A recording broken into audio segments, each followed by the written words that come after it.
সূরা ইউসুফ। বিসমিল্লাহির রহমানির রহিম। রহমান রহিম আল্লাহ তাআলার নামে। আলিফ লাম রা।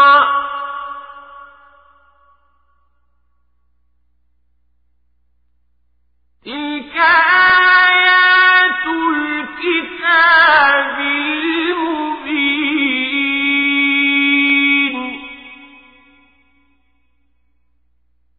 ইন্না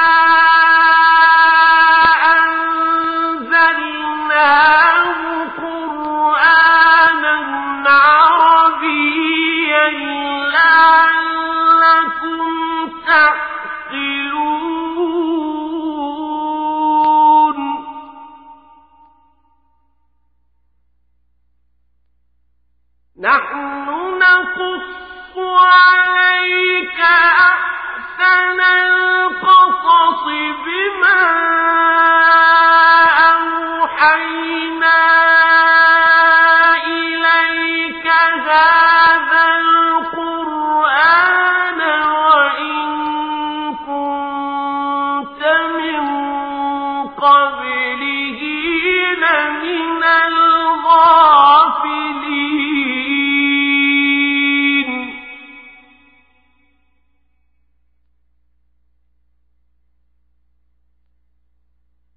إذ قال يوسف لأبيه يا أبت إني رأيت 11 كوكبا والشمس والقمر رأيتهم لي ساجدين.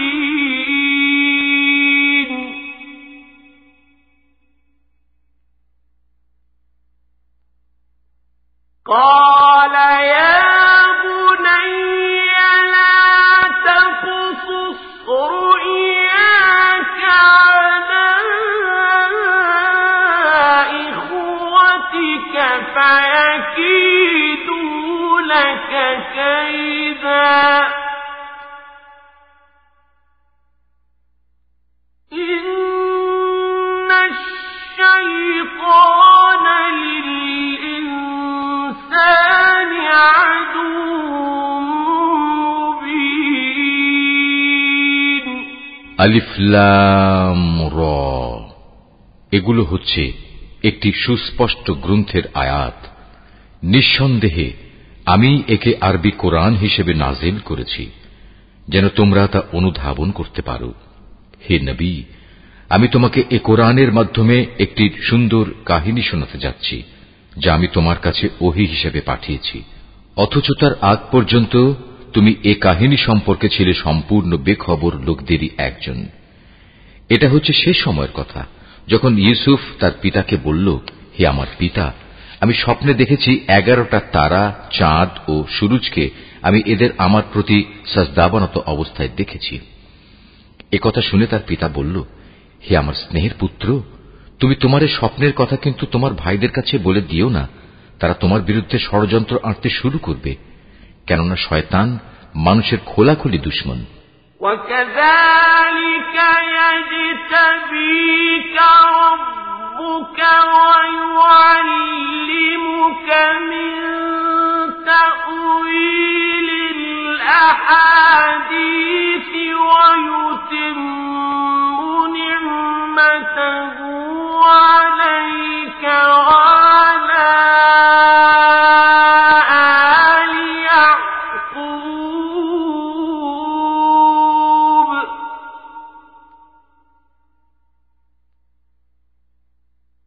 ويتم نعمته عليك وعلى آل يعقوب كما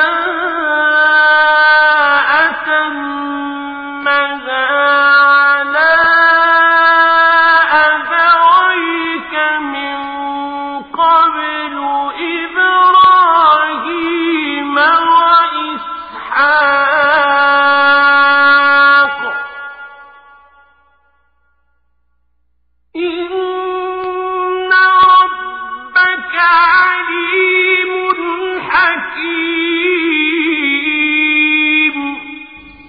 এমনি করেই তোমার মালিক তোমাকে নবুয়তের জন্য মনোনীত করবেন এবং তোমাকে স্বপ্নের ব্যাখ্যা সহ দুনিয়ার জ্ঞান শিক্ষা দেবেন এবং তার নিয়ামত তোমার উপর ও ইয়াকুবের সন্তানদের উপর তেমনি ভাবেই পূর্ণ করে দেবেন, যেমনি ভাবে এর আগেও তিনি তোমার পূর্বপুরুষ ইব্রাহিম ও ইসহাকের উপর তা পূর্ণ করে দিয়েছিলেন।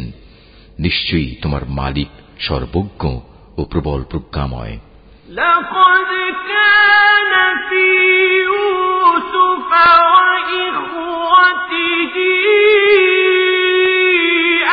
آيات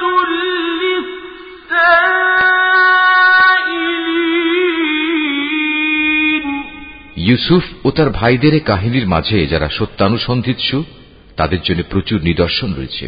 إذ قالوا ليوسف وأخوه أحب إلى أبينا منا ونحن عصبة إن أبانا لفي ضلال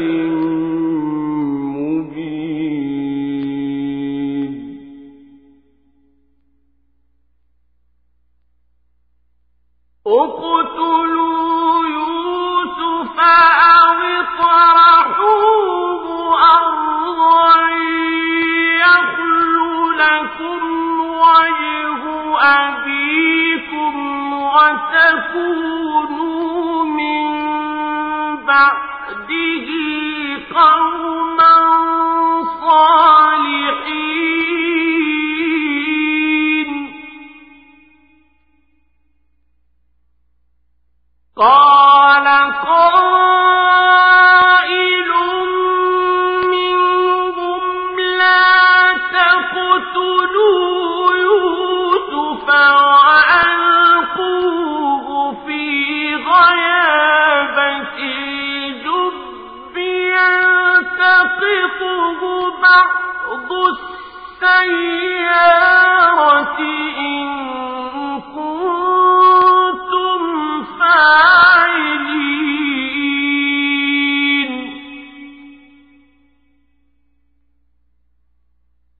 قالوا يا أبانا ما لك لا تأمنا على يوسف وإنا له لناصحون أرسله معنا غدا يرتع ويلعب وإنا له لحافظون قال إني ليحزنني أن تذهبوا به وأخاف أن يأكله الذئب وأنتم عنه غافلون। এ কাহিনীটি শুরু হয়েছিল ইউসুফের ভাইদের দিয়ে, যখন তারা একজন আরেকজনকে বলল, আমাদের পিতার কাছে দেখা যাচ্ছে ইউসুফ ও তার ভাই আমাদের চাইতে বেশি প্রিয়, যদিও আমরাই হচ্ছে একটি ভারী দল। আসলে আমাদের পিতা ভ্রষ্ট বিভ্রান্তিতে আছেন। তাই শয়তান তাদের পরামর্শ দিল, ইউসুফকে মেরে ফেলো অথবা তাকে কোনো এক অজানা জায়গায় নির্বাসনে দিয়ে এসো। এরপর দেখবে তোমাদের পিতার দৃষ্টি তোমাদের দিকেই নিবিষ্ট হবে। অতঃপর তোমরা আবার সবাই ভালো মানুষ হয়ে যেও। এর মধ্যে তাদের মধ্যে থেকে একজন বলল, না, ইউসুফকে তোমরা হত্যা করো না। তোমরা যদি সত্যি সত্যি কিছু একটা করতে চাও তাহলে তাকে হয়তো কোনো গভীর কূপে ফেলে দিয়ে এসো। আসা যাওয়ার পথে কোনো যাত্রীদল তাকে উঠিয়ে নিয়ে যাবে। সিদ্ধান্ত মোতাবেক সবাই পিতার কাছে এলো এবং তারা বলল, হে আমাদের পিতা, এ কি হলো তোমার?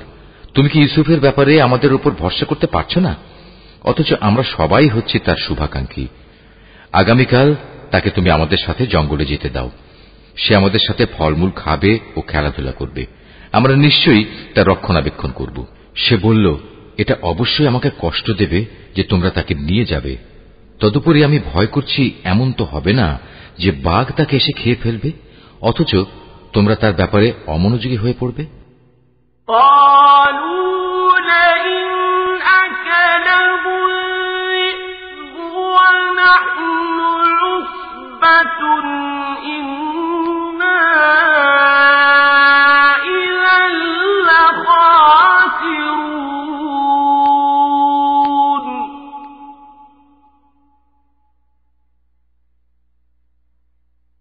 فلما ذهبوا به وأجمعوا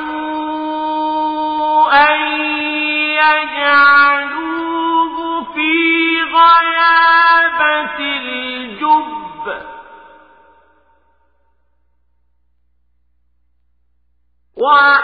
وأوحينا إليه لتنبئنهم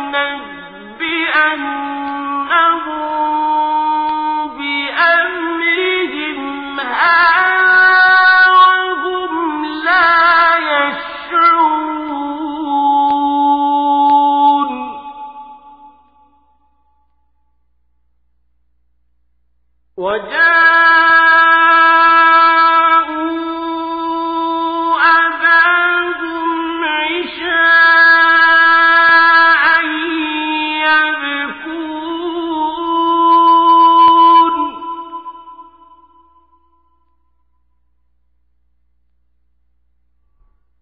قالوا يا أبانا إنا ذهبنا نستبق وتركنا يوسف عند متاعنا فأكله الذئب وما أنت بمؤمن لنا ولو كنا صادقين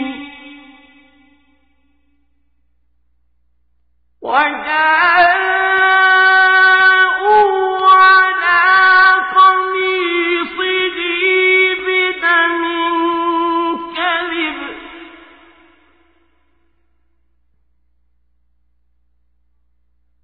قال بل سولت لكم أنفسكم أمرا فصبر جميل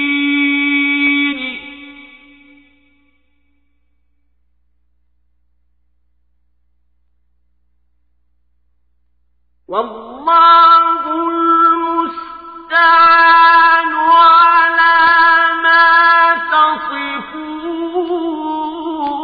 تصفون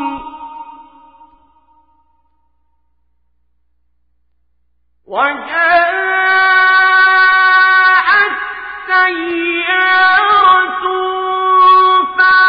فأرسلوا واردهم فأدلى دلوه قال يا بشرى هذا غلام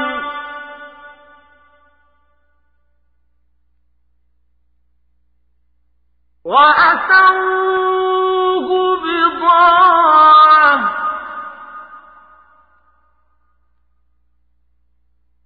والله عليم بما يعملون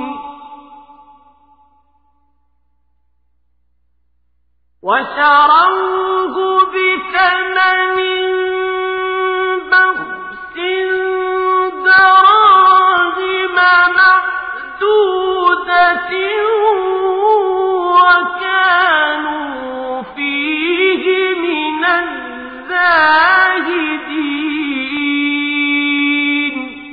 তারা বলল, আমরা একটি ভারী দলবদ্ধ শক্তি হওয়া সত্ত্বেও যদি তাকে বাঘ এসে খেয়ে ফেলে তাহলে আমরা সত্যি অথর্ব ও ক্ষতিগ্রস্ত হয়ে পড়ব।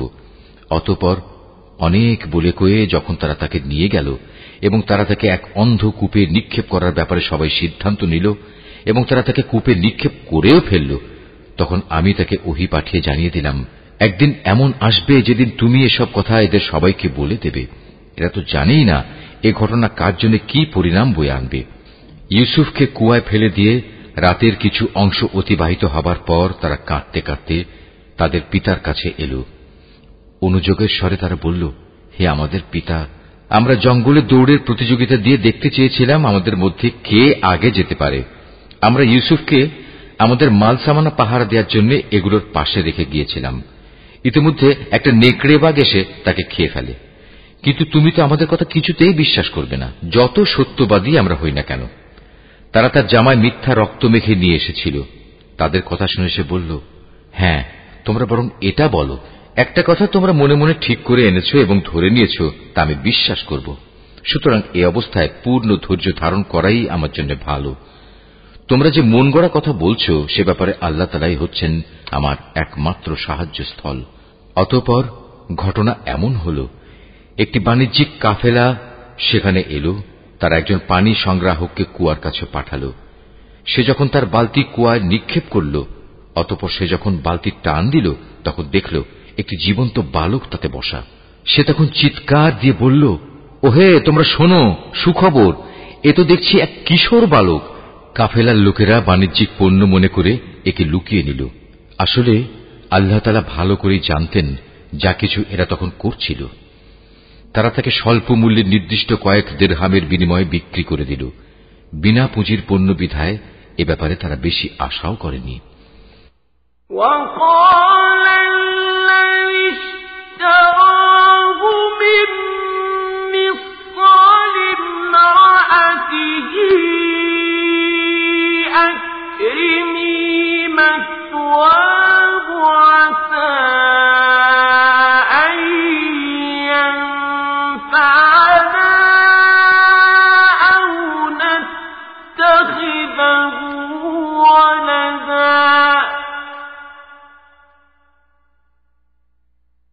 وكذلك مكنا ليوسف في الأرض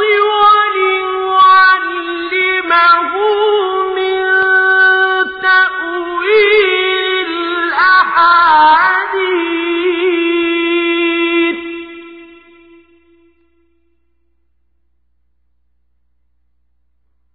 والله غالب على أمره ولكن أكثر الناس لا يعلمون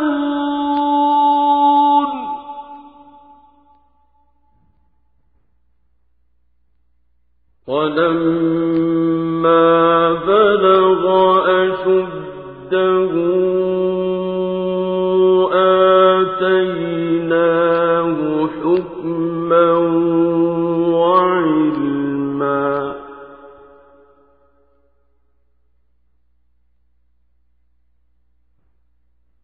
وكذلك نجزي المحسنين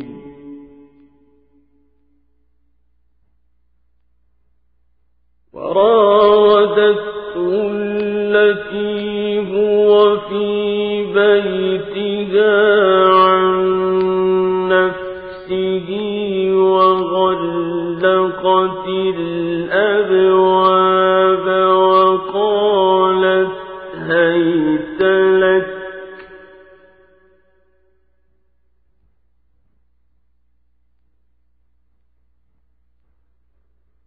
قال معاذ الله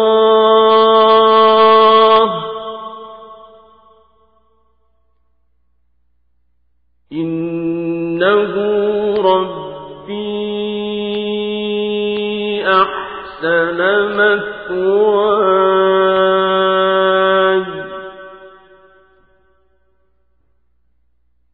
إنه لا يفلح الظالمون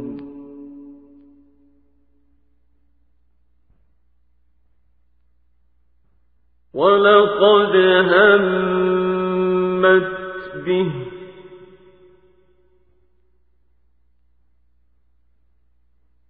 وهم بها لولا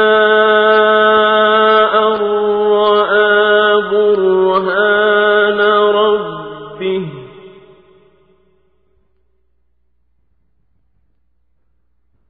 كذلك لنصرف عنه السوء والفحشاء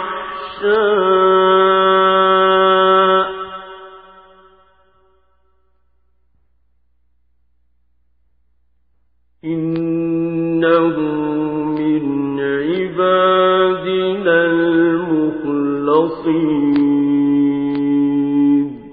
মিশরের যে ব্যক্তি তাকে ক্রয় করেছিল সে তাকে নিজ ঘরে এনে তার স্ত্রীকে বলল, সম্মানজনকভাবে এর থাকার ব্যবস্থা করো, সম্ভবত বড় হয়ে সে কোনোদিন আমাদের উপকারে আসবে, অথবা ইচ্ছা করলে তাকে আমরা নিজেদের ছেলেও বানিয়ে নিতে পারি। এভাবেই একদিন আমি মিশরের জমিনে ইউসুফকে সম্মানজনক প্রতিষ্ঠা দান করলাম, যাতে করে আমি তাকে স্বপ্নের ব্যাখ্যা সহ অন্যান্য বিষয় আশয় সম্পর্কিত জ্ঞান শিক্ষা দিতে পারি। আল্লাহ তাআলা সব সময় স্বীয় ইরাদা বাস্তবায়নে ক্ষমতাবান, যদিও অধিকাংশ মানুষ এ কথাটা জানে না। অতঃপর সে যখন পূর্ণ যৌবনে উপনীত হল, তখন আমি তাকে নানা রকম প্রজ্ঞা ও জ্ঞান দান করলাম, আর আমি এভাবেই নেককার লোকদের পুরস্কার দিয়ে থাকি। একদিন এমন হল, সে যে মহিলার ঘরে থাকত সে তাকে তার প্রতি অসৎ উদ্দেশ্যে আকৃষ্ট করতে চাইল, এবং এ উদ্দেশ্যে সে তার ঘরের দরজাসমূহ বন্ধ করে দিয়ে তাকে বলল, এসো আমার কাছে। এ অশ্লীল প্রস্তাব শুনে সে বলল, আমি এ থেকে বাঁচার জন্য আল্লাহ তাআলার কাছে আশ্রয় চাচ্ছি। তিনি আমার মালিক, তিনি আমার উৎকৃষ্ট আশ্রয়। যে আল্লাহ তাআলা আমাকে আশ্রয় দিয়ে এখানে থাকতে দিয়েছেন, তার সাথে এ জুলুম আমি করব কিভাবে? তিনি অকৃতজ্ঞ জালেমদের কখনো মুক্তি দেন না। সে মহিলা তার প্রতি অসৎ কাজের ইরাদা করে ফেলেছিল, এবং সেও তার প্রতি একই উদ্দেশ্যে ইরাদা প্রায় করেই ফেলত, যদি না সে বিশেষ রহমতের নিদর্শন হিসেবে তার মালিকের নিদর্শন প্রত্যক্ষ না করত।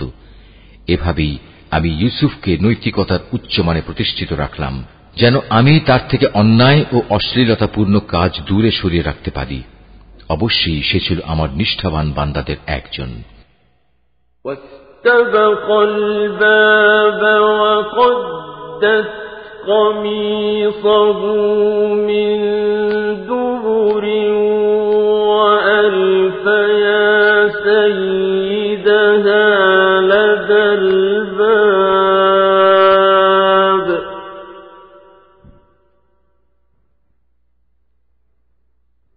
قالت ما جزاء من أراد بأهلك سوءا إلا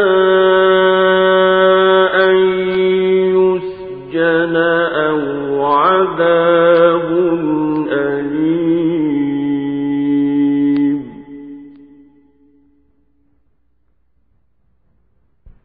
قال هي راودتني عن نفسي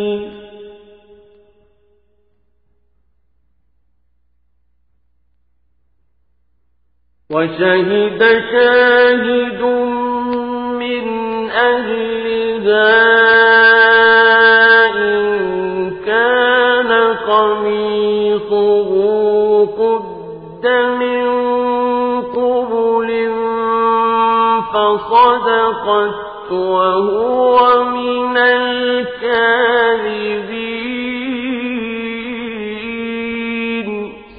অতঃপর তারা উভয়ই সম্পূর্ণ ভিন্ন ভিন্ন উদ্দেশ্যে দরজার দিকে দৌড়ে গেল। মহিলা তাকে ধরতে গিয়ে পেছন দিক থেকে তার জামা টেনে ছিঁড়ে ফেলল। এমত অবস্থায় তারা উভয়ই তার স্বামীকে দরজার পাশে দাঁড়ানো অবস্থায় পেল। তখন মহিলাটি স্বীয় অভিসন্ধি গোপন করার জন্য ইউসুফকে অভিযুক্ত করে বলল, কি শাস্তি হওয়া উচিত সে ব্যক্তির যে ব্যক্তি তোমার স্ত্রীর সাথে অশ্লীল কাজের ইচ্ছা পোষণ করে? তাকে হয় জেলে পাঠাতে হবে, নতুবা অন্য কোনো কঠিন শাস্তি দিতে হবে। সে বলল, সে মহিলাই আমাকে অশ্লীল কাজের প্রতি আকৃষ্ট করতে চেয়েছিল, এ সময় সে মহিলার আপনজনদের মধ্যে থেকে একজন এসে সাক্ষী হিসেবে নিজের সাক্ষ্য পেশ করে বলল, ইউসুফের জামা তদন্ত করে দেখা যাক। যদি তার জামার সম্মুখ ভাগ ছেঁড়া হয়ে থাকে তাহলে বুঝতে হবে অভিযোগের ব্যাপারে সে মহিলা সত্য বলেছে এবং সে ইউসুফ মিথ্যাবাদীদের একজন।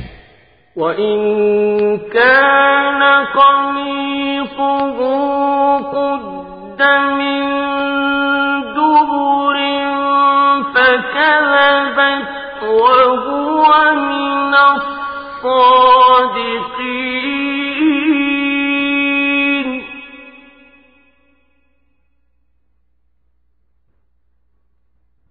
فَلَمَّا رَأَى قَمِيصَهُ قُدَّ مِن دُبُرٍ قَالَ إِنَّهُ مِن كَيْدِكُنَّ إِنَّ كَيْدَكُنَّ عَظِيمٌ يُوسُفُ أَعْرِضْ عَنْ هَذَا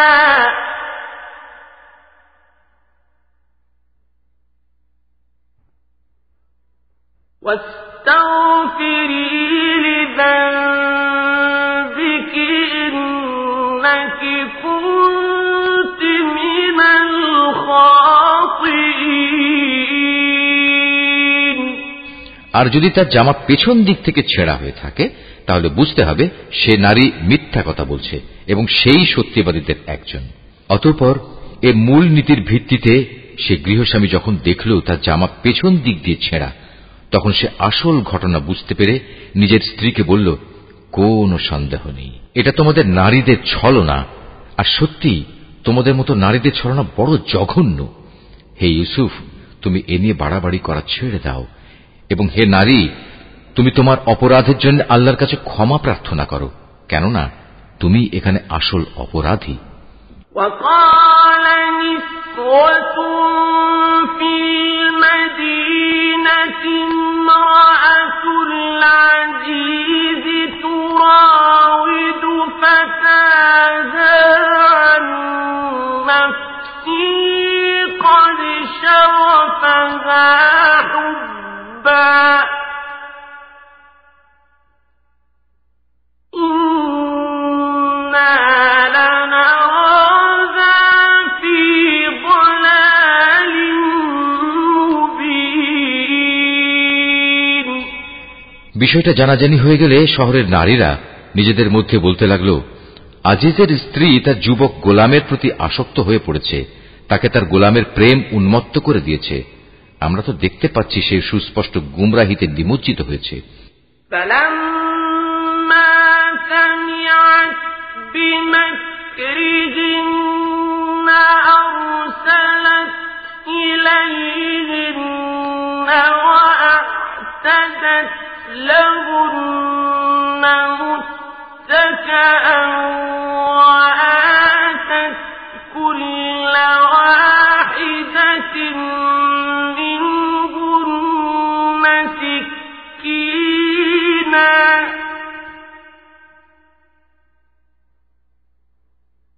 وآتت كل واحدة منهن سكينا وقالت اخرج عليهم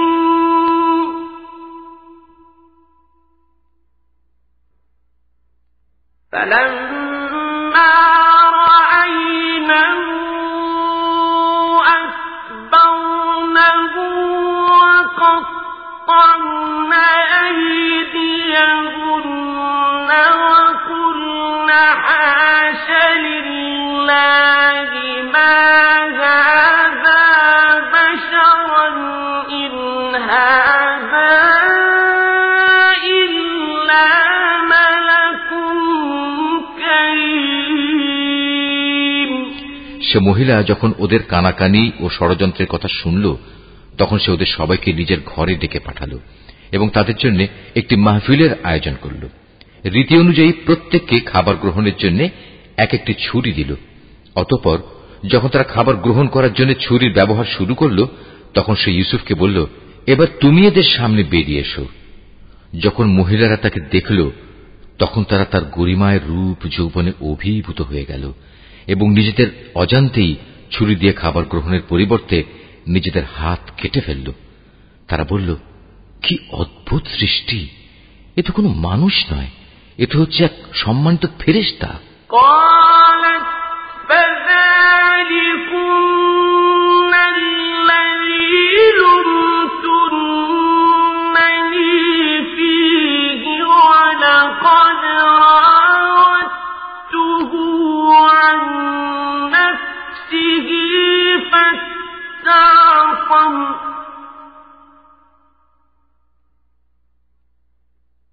ولئن لم يفعل ما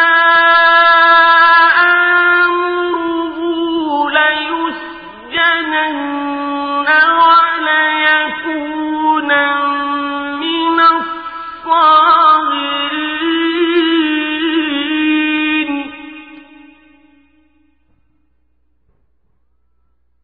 قال رب السجن أحب إلي مما يدعونني إليه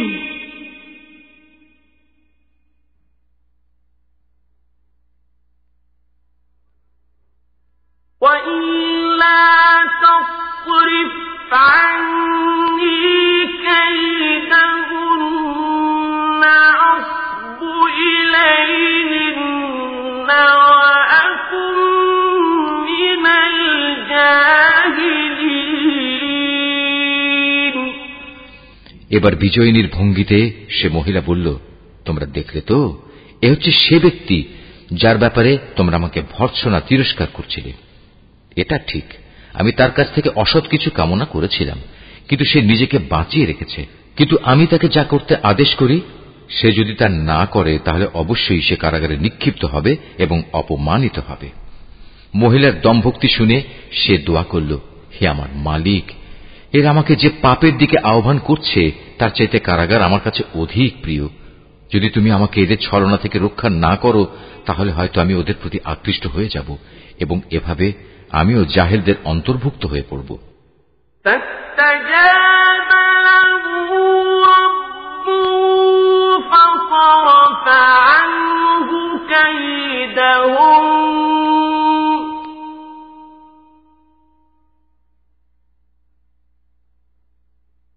إنه هو السميع العليم. ثم بدا لهم من بعد ما رأوا الآيات ليسجننه حتى حين.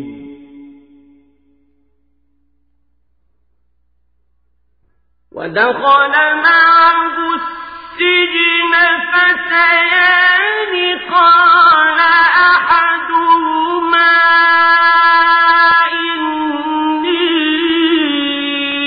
أراني أعصر خمرا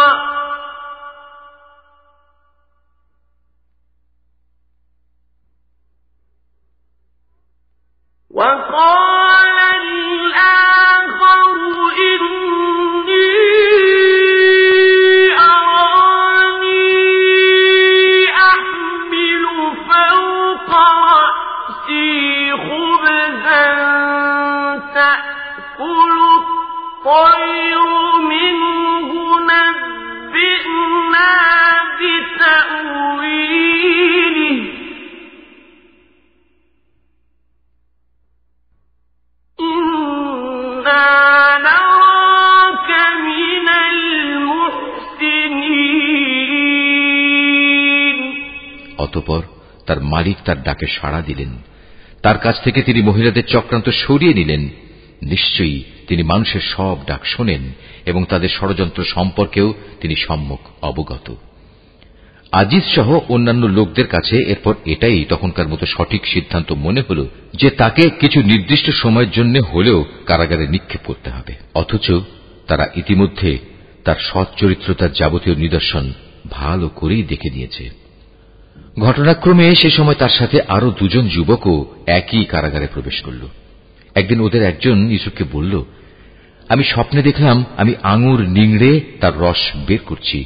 অপরজন বলল, আমি দেখেছি আমি আমার মাথায় রুটি বহন করছি এবং কিছু পাখি তা খুঁটে খুঁটে খাচ্ছে। উভয় ইউসুফকে বলল, তুমি আমাদের এর ব্যাখ্যা বলে দাও। আমরা দেখতে পাচ্ছি তুমি আসলেই একজন ভালো মানুষ।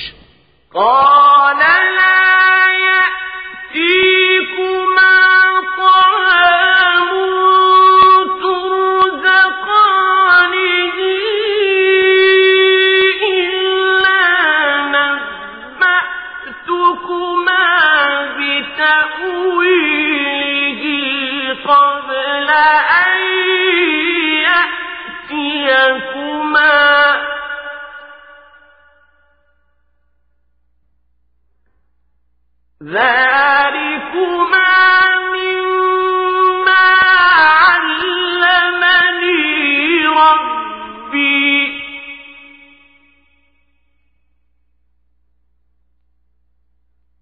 إني تركت ملة قوم لا يؤمنون بالله وهم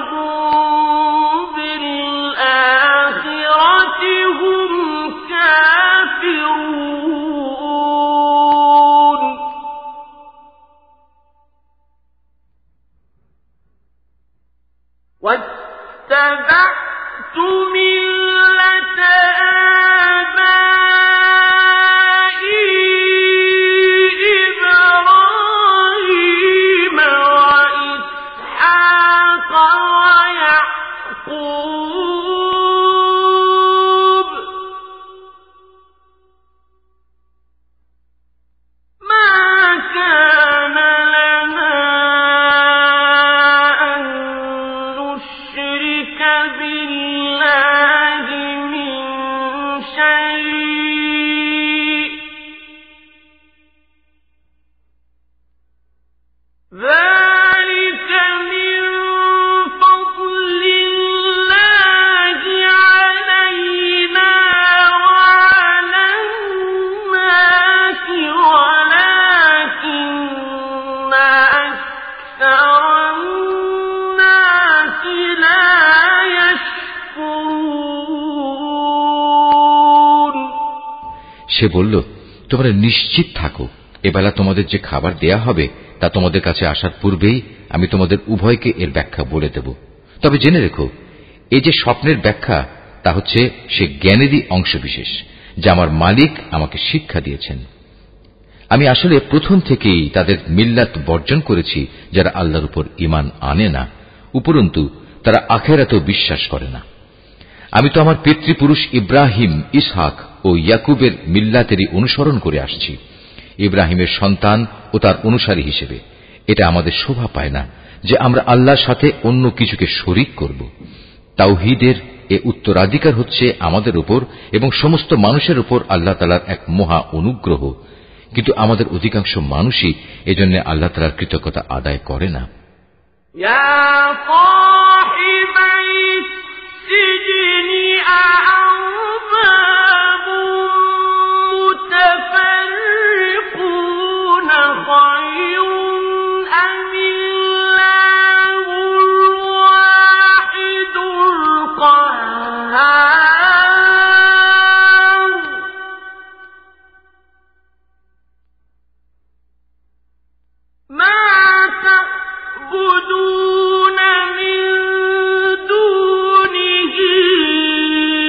إلا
يا صاحبي السجن أما أحدكما فيسقي ربه خمرا وأما الآخر فيصلب فتأكل الطير من رأسه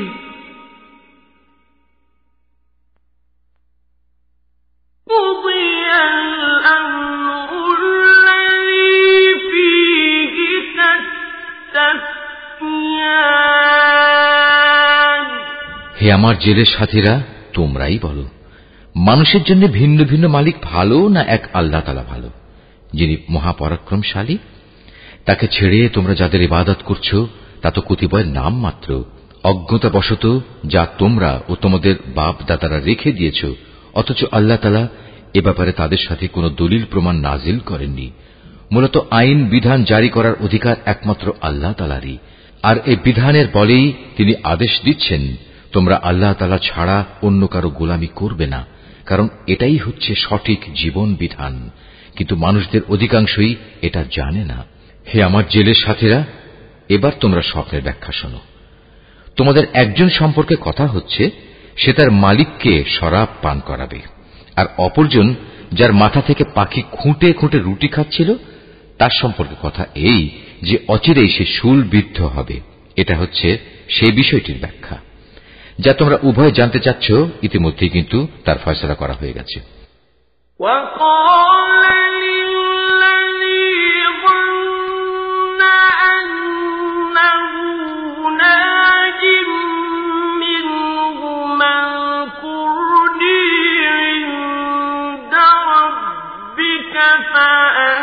فأنساه الشيطان ذكر ربه فلبث في السجن بضع سنين।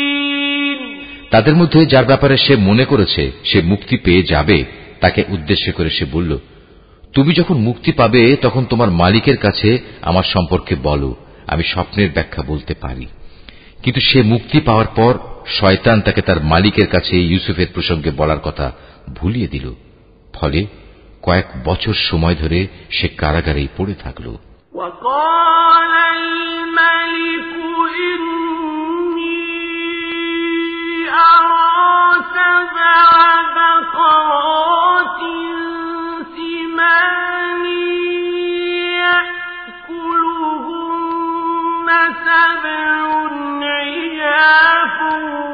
وسبع سنبلات خضر وأخر يابسات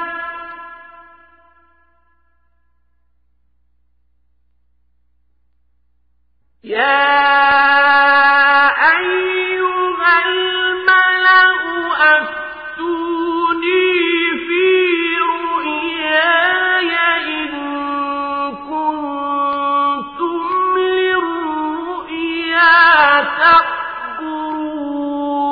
تعبرون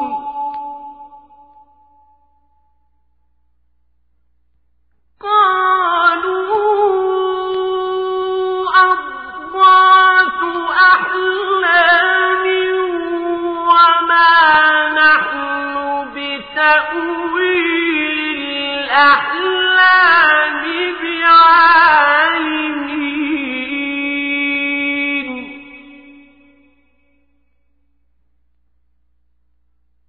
وقال الذي نجا منهما وادكر بعد أمة أنا أنبئكم بتأويله فأرسلون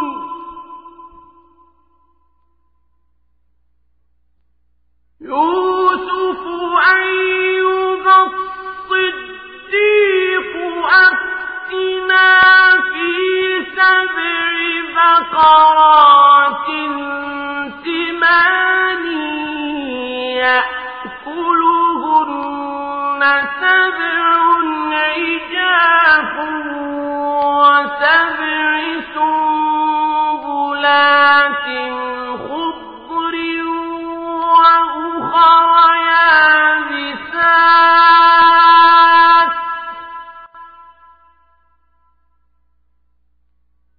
وأخر يابسات لعلي أرجع إلى الناس لعلهم يعلمون। ঘটনা এমন হল, একদিন বাদশা তার পারিষদদের বলল, আমি স্বপ্নে দেখলাম 7টি মোটা গাভী 7টি পাতলা গাভীকে খেয়ে ফেলছে। আরো দেখলাম 7টি সবুজ ফসলের শীষ, আর শেষের 7টি দেখলাম শুকনো। হে আমার দরবার প্রধানরা, তোমরা আমাকে প্রশ্নের ব্যাখ্যা বলে দাও যদি তোমরা কেউ স্বপ্নের ব্যাখ্যা জানো। তারা বলল, হে রাজন, এ তো হচ্ছে এক অর্থহীন স্বপ্ন। আমরা এ ধরনের অর্থহীন স্বপ্নের ব্যাখ্যা জানি না।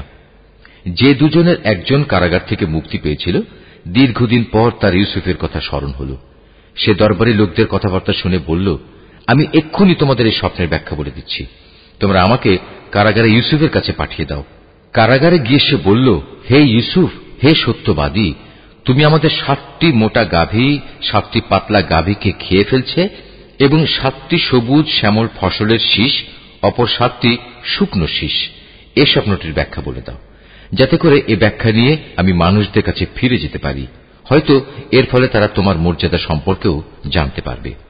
قال تزرعون 7 سنين دأبا فما حصدتم فذروه في سنبله إلا قليلا مما تأكلون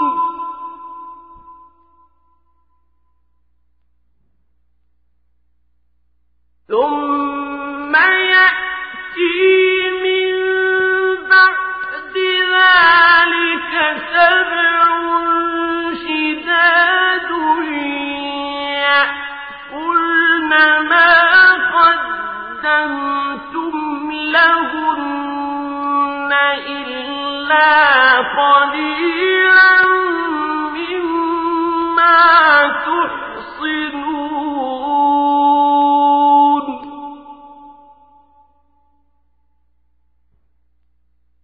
ثم يأتي من بعد ذلك عام فيه يغاث الناس وفيه يعصرون। সে বলল, এ স্বপ্নের ব্যাখ্যা ও সে সম্পর্কে তোমাদের করণীয় হচ্ছে, তোমরা ক্রমাগত 7 বছর ফসল ফলাতে থাকবে। এ সময় প্রচুর ফসল হবে। অতঃপর ফসল তোলার সময় আসলে তোমরা যে পরিমাণ ফসল তুলতে চাও তার মধ্যে থেকে সামান্য অংশ তোমরা খাবারের জন্য রাখবে। তা বাদ দিয়ে বাকি অংশ শীষ সমেত রেখে দেবে। এতে করে ফসল বিনষ্ট হবে না। এরপর আসবে 7টি কঠিন খরার বছর, যা এর আগের কয় বছরের গোটা সঞ্চয়ই খেয়ে ফেলবে। তাছাড়া যা তোমরা আগেই এ কয় বছরের জন্য জমা করে থাকবে, সামান্য পরিমাণ যা তোমরা বীজের জন্য রেখে দেবে। অতঃপর একটি বছর এমন আসবে যখন মানুষের জন্য প্রচুর বৃষ্টি বর্ষণ করা হবে। সে বছর তারা প্রচুর আঙুরের রসও বের করবে। وقال الملك ائتوني به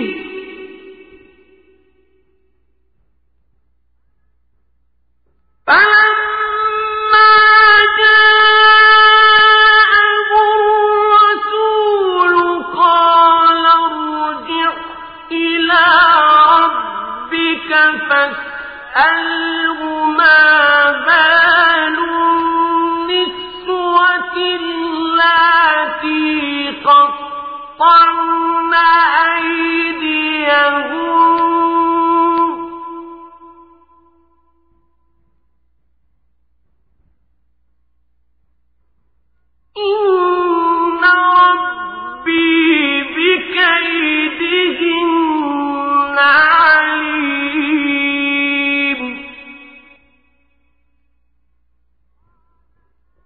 قال ما خطبكن إذ راوتن يوسف عن نفسه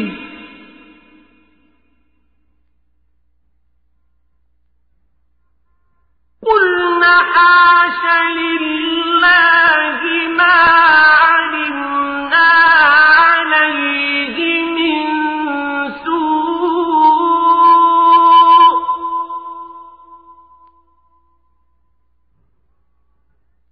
قالت امرأة العزيز الآن حصحص الحق أنا عن نفسه وإنه لمن الصادقين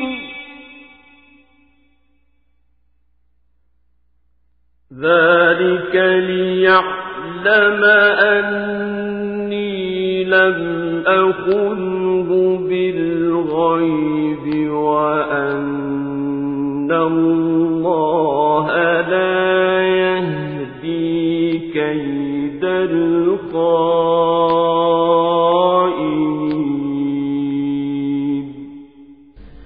সে ব্যক্তি যখন বাদশাকে স্বপ্নের এই ব্যাখ্যা বলল তখন বাদশা আগ্রহের সাথে বলল, ইউসুফকে আমার সামনে নিয়ে এসো। যখন শাহী দূত তার কাছে খবর নিয়ে কারাগারে এলো তখন সে বলল, আমি অনুকম্পায় মুক্তি চাই না, আমার বিরুদ্ধে আনিত অভিযোগ আগে প্রমাণিত হোক। তুমি বরং তোমার মালিকের কাছে ফিরে যাও এবং তাকে জিজ্ঞেস করো সে নারীদের সঠিক ঘটনা কি ছিল যারা প্রকাশ্য মজলিসে নিজেদের হাত কেটে ফেলেছিল। যদিও আমি জানি আমার মালিক তাদের চক্রান্ত সম্পর্কে সম্যক অবগত ছিলেন, কিন্তু আমার মুক্তির আগেই আমার নির্দোষিতার ঘোষণা একান্ত প্রয়োজন। এরপর বাদশা সে নারীদের দরবারে তলব করল এবং তাদের জিজ্ঞেস করল, ঠিক ঠিক আমাকে বলো তো সেদিন তোমাদের কি হয়েছিল, যেদিন তোমরা ইউসুফের কাছ থেকে অসৎ কর্ম কামনা করেছিলে? তারা বলল, আশ্চর্য আল্লাহ তাআলার মাহাত্ম্য, আমরা তো তার মধ্যে কোনো পাপই দেখতে পাইনি। এ কথা শুনে আজিজের স্ত্রী বলল, এখন যখন সত্য প্রকাশিত হয়েই গেছে তখন আমাকেও বলতে হয়, আসলে আমি তার কাছে অসৎ কাজ কামনা করেছিলাম, অবশ্যই সে ছিল সত্যবাদী। শাহী তদন্তের খবর শুনে ইউসুফ বলল, এটি আমি এজন্য করতে বলেছিলাম যেন সে বাদশা জেনে নিতে পারে আমি আজিজের অবর্তমানে তার আমানতের কোনো খেয়ানত করিনি, কেননা আল্লাহ তাআলা কখনো খেয়ানতকারীদের সঠিক পথ দেখান না।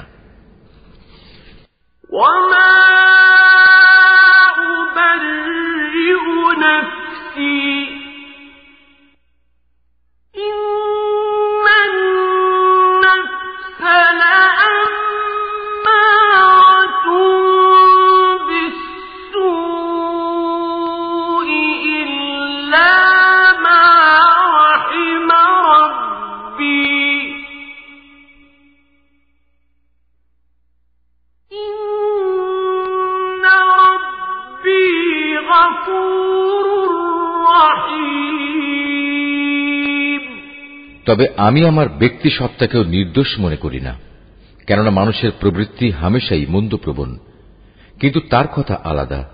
যার প্রতি আমার মালিক দয়া করেন, অবশ্যই আমার মালিক আমার উপর ক্ষমাশীল ও পরম দয়ালু।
এরপর বাদশা বলল, ইউসুফকে আমার কাছে হাজির করো, আমি তাকে একান্তভাবে আমার নিজের করে রাখব।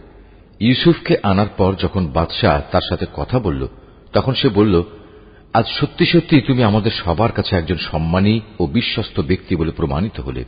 সে বাদশাকে বলল, যদি তুমি আমাকে বিশ্বস্তই মনে করো, তাহলে রাজ্যের এই বিশৃঙ্খল খাদ্য ভাণ্ডারের ওপর আমাকে নিযুক্ত করো। আমি অবশ্যই একজন বিশ্বস্ত রক্ষক ও অর্থ পরিচালনায় অভিজ্ঞ বটে। وَكَذَلِكَ مَكَّنَّا لِيُوسُفَ فِي الْأَرْضِ يَتَبَوَّأُ مِنْهَا حَيْثُ يَشَاءُ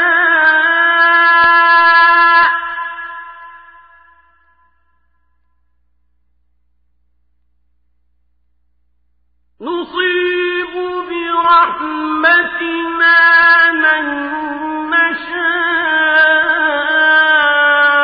وَلَا نُضِيعُ أَجْرَ الْمُحْسِنِينَ وَلَأَجْرُ الْآخِرَةِ خَيْرٌ لِّلَّذِينَ آمَنُوا وَكَانُوا يَتَّقُونَ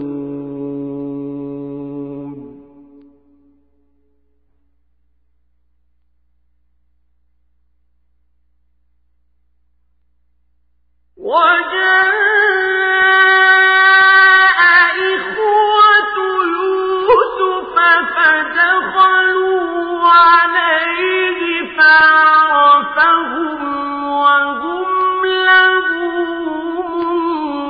مُنكِرُونَ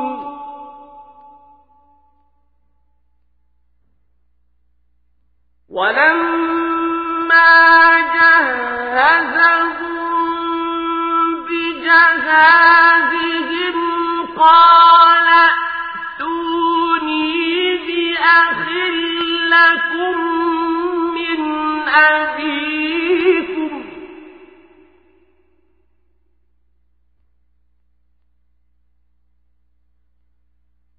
أَلَا تَرَوْنَ أَنِّي أُوفِي الْكَيْلَ وَأَنَا خَيْرُ الْمُنزِلِينَ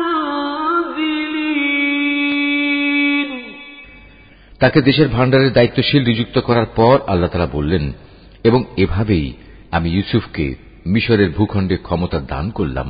সে দেশের যথা ইচ্ছা বসবাস করতে পারবে, আর আমি যাকে চাই তার কাছে আমার রহমত পৌঁছে দিই। আমি কখনো নেককার লোকদের পাওনা বিনষ্ট করি না। যারা আল্লাহর উপর ঈমান আনে এবং তাকে ভয় করে, তাদের জন্য তো আখিরাতের পাওনা রয়েছে, যা অনেক উত্তম। ইউসুফের ভাইয়েরা পরিবারের রসদ কেনার জন্য মিশরে এলো এবং একদিন তার সামনেও হাজির হল।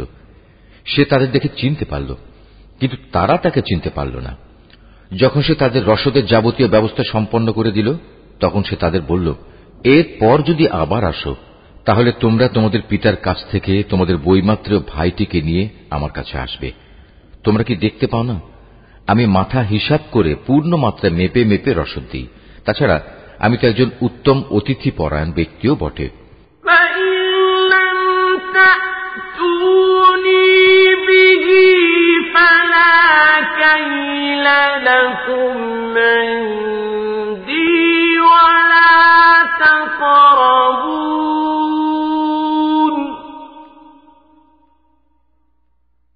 قَالُوا سَنُرَاوِدُ عَنْهُ أَبَاهُ وَإِنَّا لَفَاعِلُونَ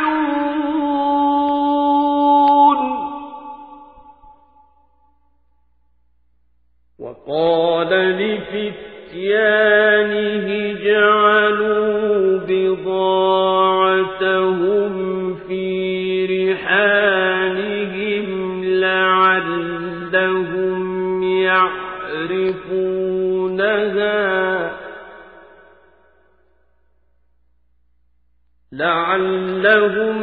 يعرفونها إذا انقلبوا إلى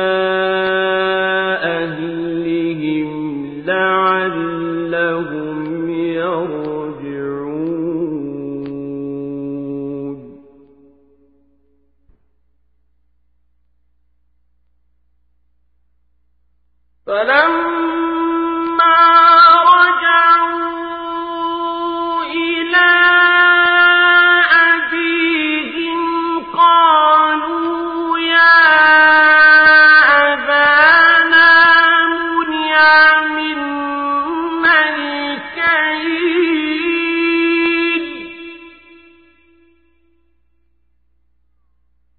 قالوا يا أبانا منع منا الكيل فأرسل معنا أخانا نكتل وإنا له لحافظون তবে যদি তোমরা আগামীবার তাকে নিয়ে আমার কাছে না আসো তাহলে আমার কাছে তোমাদের জন্য আর কোনো রসদ থাকবে না। সে অবস্থায় তোমরা আমার কাছেও ঘেঁষো না। তারা বলল, এ বিষয়ে আমরা তার পিতাকে অনুরোধ করে সম্মত করব, আমরা অবশ্যই এ চেষ্টা করব। সে তার রসদ কর্মচারীদের বলল, এ লোকদের মূলধন তাদের মালপত্রের ভেতর রেখে দাও, যাতে করে ওরা তাদের আপনজনদের কাছে ফিরে গেলে এটা জানতে পারে। হতে পারে এ লোভে তারা আবার ফিরে আসবে। যখন তারা তাদের পিতার কাছে ফিরে গেল তখন তারা বলল, হে আমাদের পিতা, আমাদের ভবিষ্যতের রসদ বন্ধ করে দেয়া হয়েছে, অতএব তুমি আমাদের ভাইকে আমাদের সাথে যেতে দাও, যাতে করে আমরা তার ভাগ সহ ওজন করে রসদ আনতে পারি। অবশ্যই আমরা তার হেফাজত করব। قال هل آمنكم عليه إلا كما أمنتكم على أخيه من قبل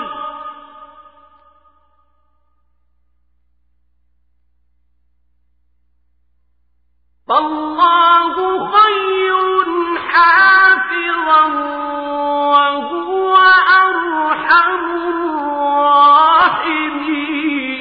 الراحمين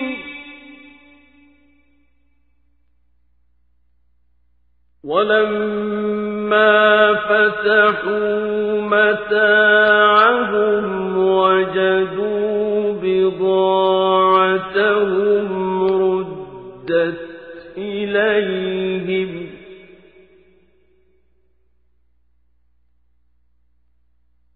قالوا يا أبانا ما نبغي هذه بضاعتنا ردت إلينا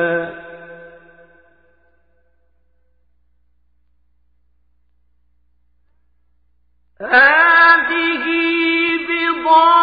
بضاعتنا ردت إلينا ونمير أهلنا ونحفظ أخانا ونزداد كيل بعير ذلك كيل يسير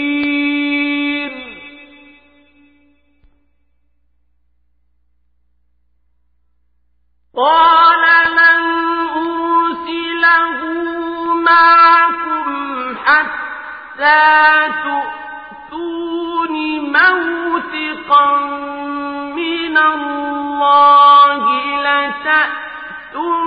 لتأتونني به إلا أن يحاط بكم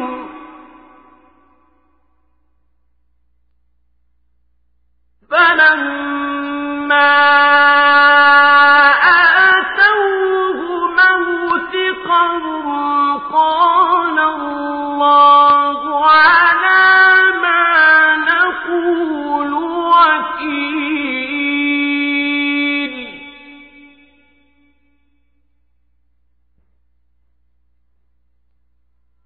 وقال يا بني لا تدخلوا من باب واحد وادخلوا من أبواب مختلفة سابقة وما أغني عنكم من الله من شيء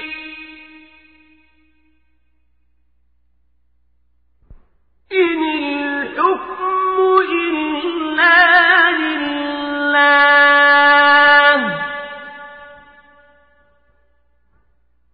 عليه توكلت وعليه فليتوكل المتوكلون। জবাবে সে বলল, আমি কি তার ব্যাপারে তোমাদের উপর সেভাবেই ভরসা করব যেভাবে ইতিপূর্বে তার ভাইয়ের ব্যাপারে আমি তোমাদের উপর ভরসা করেছিলাম? হ্যাঁ, আল্লাহ তাআলাই হচ্ছেন উত্তম রক্ষক এবং তিনি সর্বশ্রেষ্ঠ দয়ালু। অতঃপর তারা যখন মালপত্র খুলল তখন তারা তাদের মূলধন যা দিয়ে রসদ খরিদ করেছিল দেখতে পেল তা তাদের পুরোপুরি ফেরত দেওয়া হয়েছে। এটা দেখে তারা বলল, হে আমাদের পিতা, এর চাইতে বেশি মহানুভবতা আমরা আর কি চাইতে পারি? দেখো, আমাদের মূলধনও আমাদের ফেরত দেওয়া হয়েছে। এবার অনুমতি দাও আমরা ভাইকে নিয়ে যাই এবং আমরা আমাদের পরিবারের জন্য রসদ নিয়ে আসি। আমরা আমাদের ভাইয়ের হেফাজত করব এবং ভাইয়ের কারণে আমরা অতিরিক্ত একটি উট বোঝাই করে রসদও আনতে পারব। এবার আমরা যা এনেছি এটা তো ছিল পরিমাণে নিতান্ত কম। সে বলল, আমি কখনোই তাকে তোমাদের সাথে পাঠাবো না যতক্ষণ না তোমরা আল্লাহর নামে আমাকে অঙ্গীকার দেবে যে তোমরা অবশ্যই তাকে আমার কাছে ফিরিয়ে আনবে। তবে হ্যাঁ, কোথাও যদি তোমরা নিজেরাই সমস্যায় পরিবেষ্টিত হয়ে যাও তাহলে তা হবে ভিন্ন কথা। অতঃপর যখন তারা তার কাছে তাদের অঙ্গীকার পেশ করল তখন সে বলল, মনে রেখো, আমরা যা কিছু এখানে বললাম আল্লাহ তাআলাই তার উপর চূড়ান্ত কর্মবিধায়ক হয়ে থাকবেন। সে বলল, হে আমার ছেলেরা, তোমরা মিশরে পৌঁছে কিন্তু এক দরজা দিয়ে নগরে প্রবেশ করো না, বরং ভিন্ন ভিন্ন দরজা দিয়ে প্রবেশ করবে, তাহলে তোমাদের দেখে কারো মনে হিংসা সৃষ্টি হবে না। মনে রাখবে, আল্লাহর ইচ্ছার বিরুদ্ধে আমি তোমাদের কোনো কাজেই আসব না। বিধান জারি করার কাজ শুধু আল্লাহ তাআলার জন্য নির্দিষ্ট। আমি সর্বদা তাঁরই উপর নির্ভর করি। প্রতিটি মানুষ যারা ভরসা করে তাদের উচিত শুধু আল্লাহর উপরই ভরসা করা। وَلَمَّا دَخَلُوا مِنْ حَيْثُ أَمَرَهُمْ أَبُوهُمْ مَا كَانَ يُغْنِي عَنْهُمْ مِنَ اللَّهِ مِنْ شَيْءٍ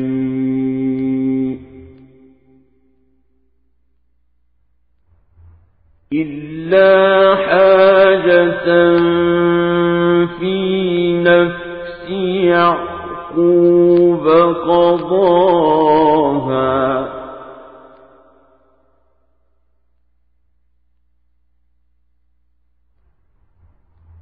وَإِنَّهُ لَذُو عِلْمٍ لِّمَا عَلَّمْنَاهُ وَلَكِنَّ أَكْثَرَ النَّاسِ لَا يَعْلَمُونَ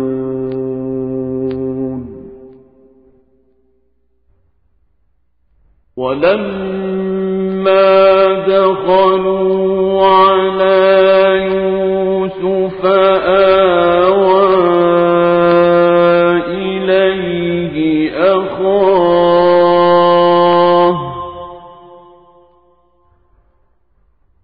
قَالَ إِنِّي أَنَا أَخُوكَ فَلَا تَبْتَئِسْ بِمَا كَانُوا يَعْمَلُونَ অতঃপর তারা মিশরে ঠিক সেভাবেই প্রবেশ করল যেভাবে তাদের পিতা তাদের আদেশ করেছিল। মূলত আল্লাহ তাআলার ইচ্ছার সামনে এটা কোনোই কাজে আসেনি। তবে হ্যাঁ, এটা ছিল ইয়াকুবের মনের একটি ধারণা যা সে পূর্ণ করে নিয়েছিল। অবশ্যই সে ছিল অত্যন্ত জ্ঞানী ব্যক্তি, কারণ তাকে আমি জ্ঞান শিক্ষা দিয়েছিলাম, যদিও অধিকাংশ মানুষ তা জানে না।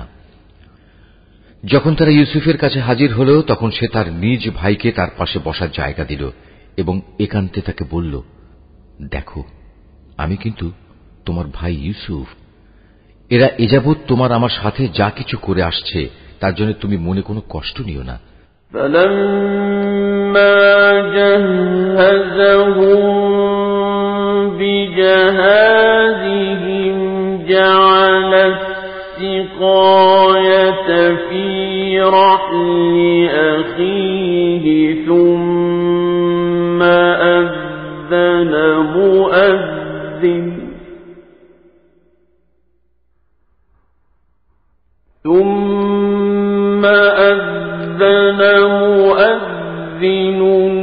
أَيَّتُهَا الْعِيرُ إِنَّكُمْ لَسَارِقُونَ।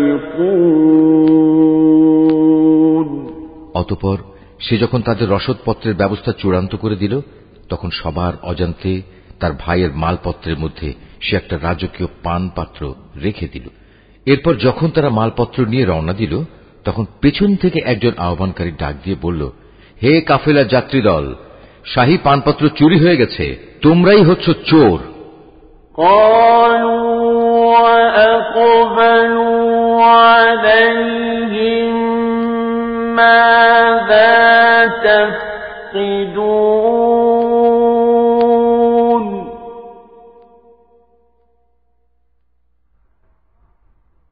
قالوا نفقد صواع الملك ولمن جاء به حمل بعير وأنا به زعيم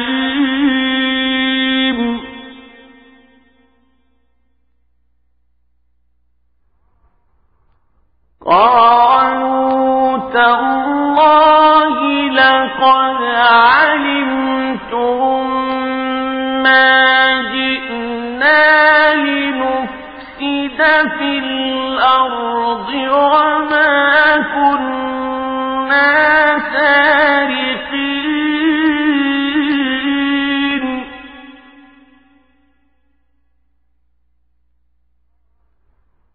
قالوا فما جزاؤه إن كنتم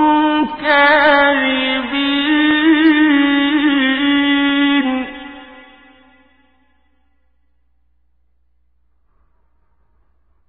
قالوا جزاؤه من وجد في رحله فهو جزاؤه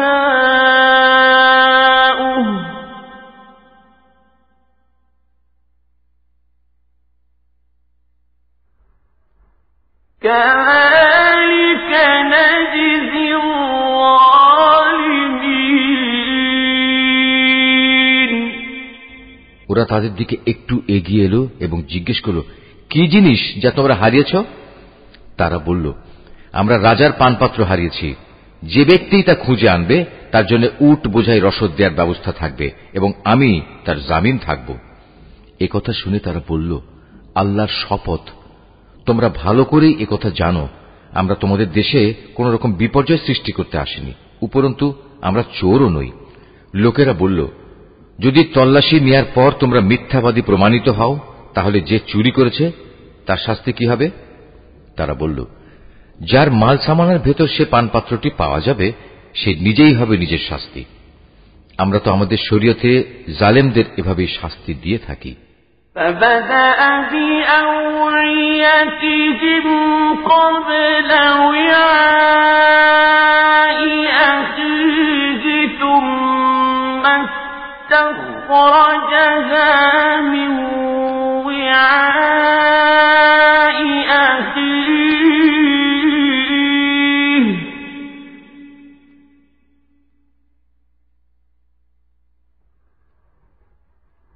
كذلك كدنا ليوسف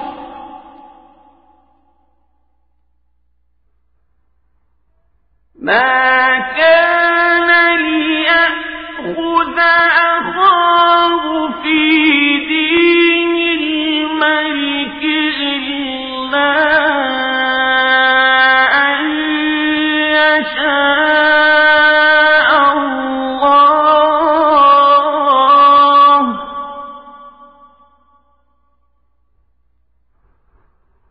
نرفع درجات من نشاء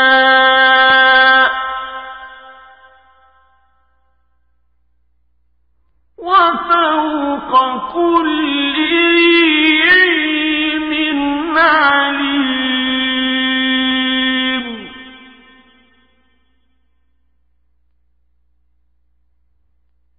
قالوا إن يسرق فقد سرق أخ له من قبل فأسرها يوسف في نفسه ولم يبدها لهم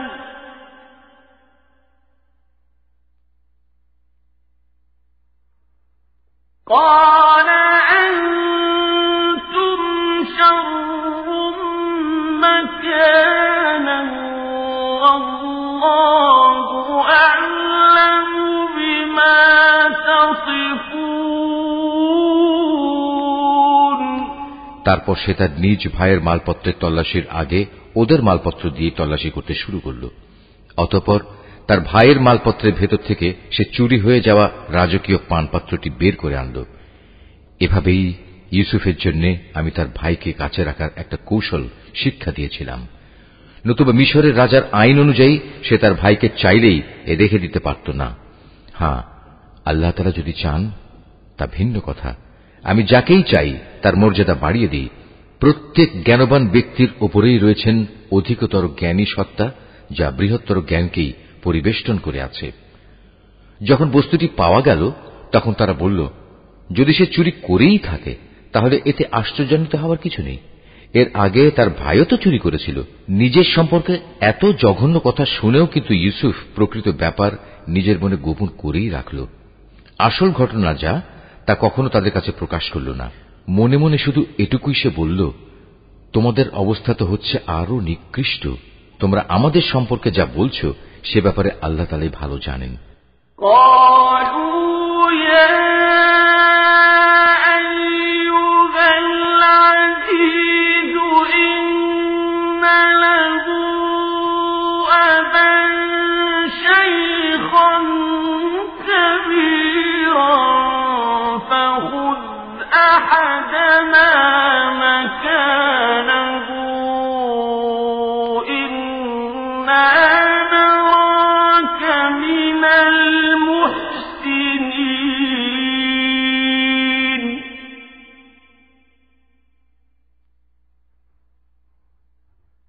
قال معاذ الله أن نأخذ إلا من وجدنا متاعنا عنده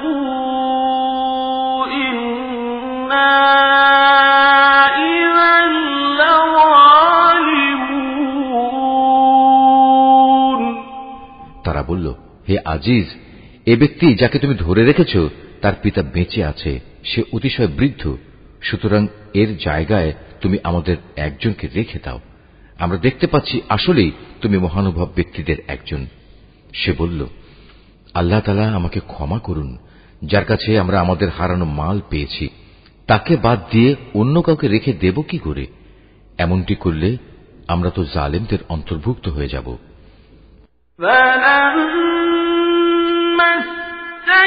استيئسوا منه خلصوا نجيا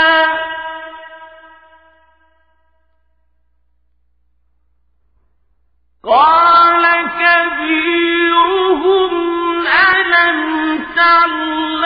تعلموا أن أباكم قد أخذ عليكم موثقا من الله ومن قبل ما فرطتم في يوسف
অতঃপর তারা যখন তার কাছ থেকে সম্পূর্ণ নিরাশ হয়ে পড়ল, তখন তারা একাকী বসে নিজেদের মধ্যে সলা পরামর্শ করতে লাগল।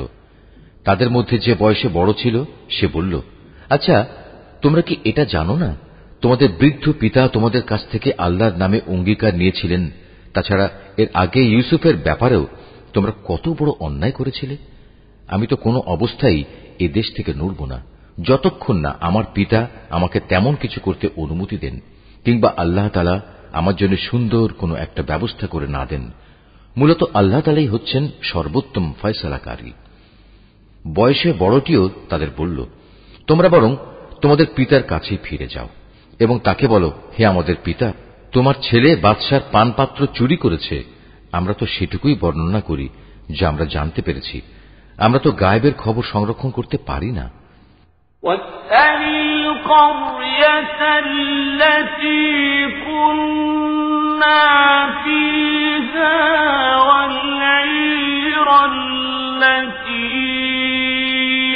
أقبلنا فيها وإنا لصادقون। তোমার বিশ্বাস না হলে যে জনপদে আমরা অবস্থান করেছি তাদের কাছে জিজ্ঞেস করো, এবং সে কাফেলাকেও জিজ্ঞেস করো যাদের সাথে আমরা একত্রে এসেছি। আমরা আসলেই সত্য কথা বলছি।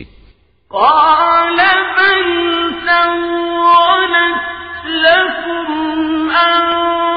أنفسكم أمرا فصبر جميل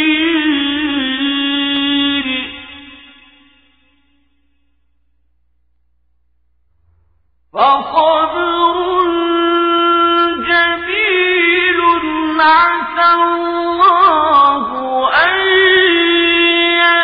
يأتيني بهم جميعا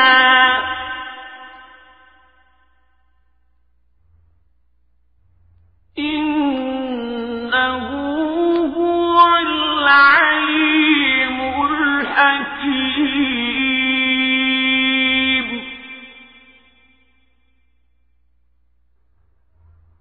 وتولى عنهم وقال يا أسفا على يوسف وابيضت عيناه من الحزن فهو كظيم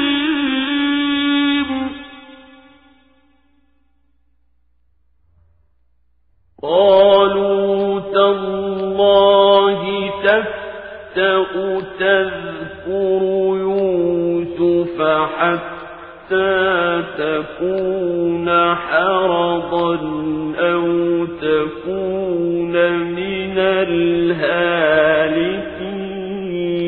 الهالكين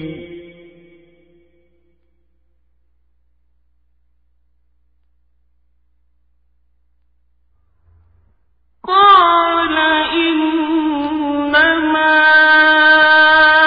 أشكو بثي وحزني إلى الله وأعلم من الله ما لا تعلمون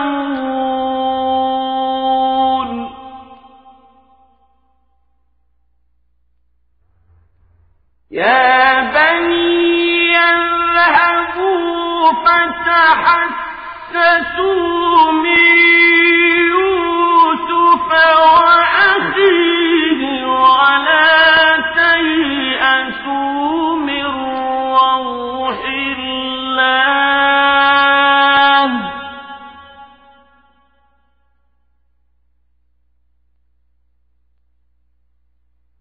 إنه لا ييأس من روح الله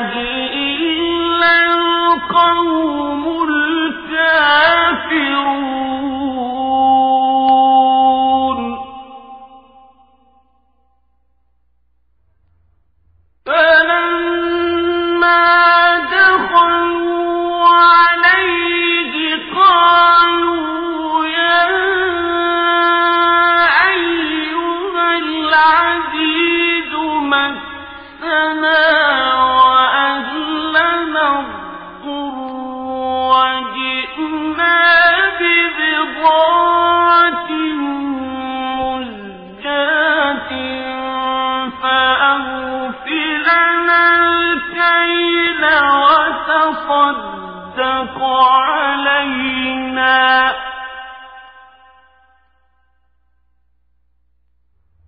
إن الله يجزي المتصدقين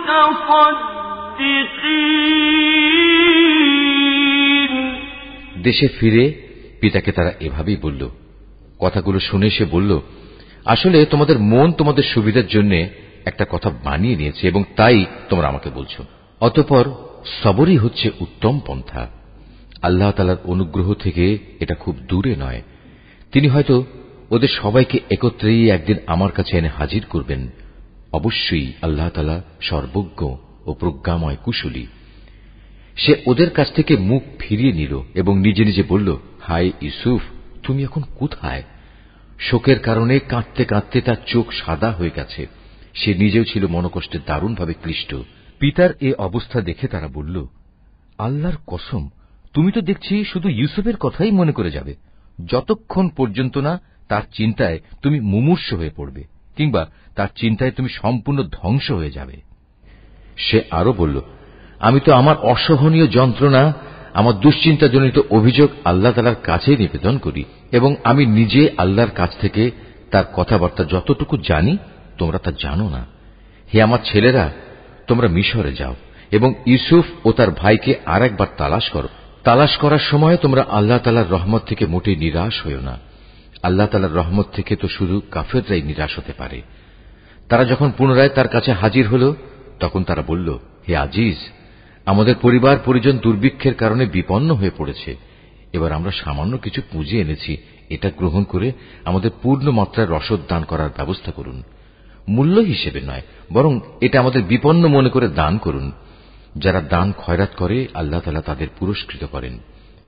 قال هل علمتم ما فعلتم بيوسف وأخيه إذ أنتم جاهلون।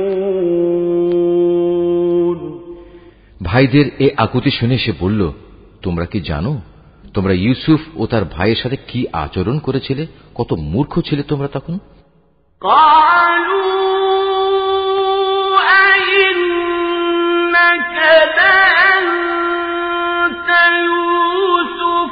قال أنا يوسف وهذا أخي قد من الله علينا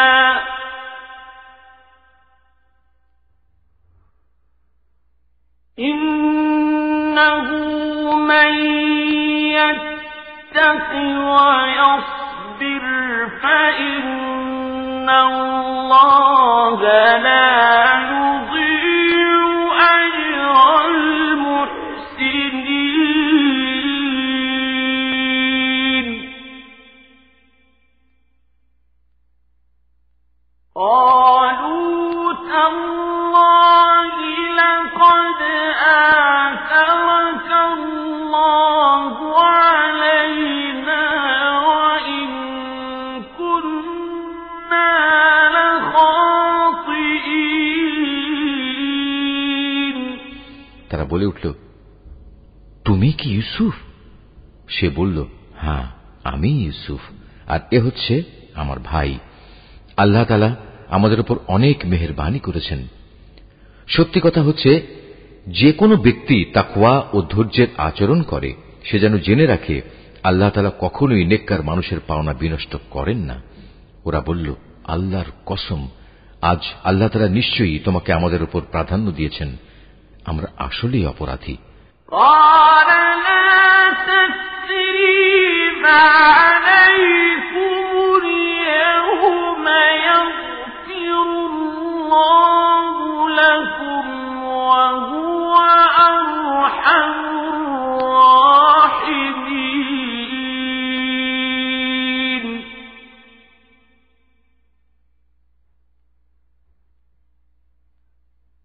اذهبوا بقميصي هذا فألقوه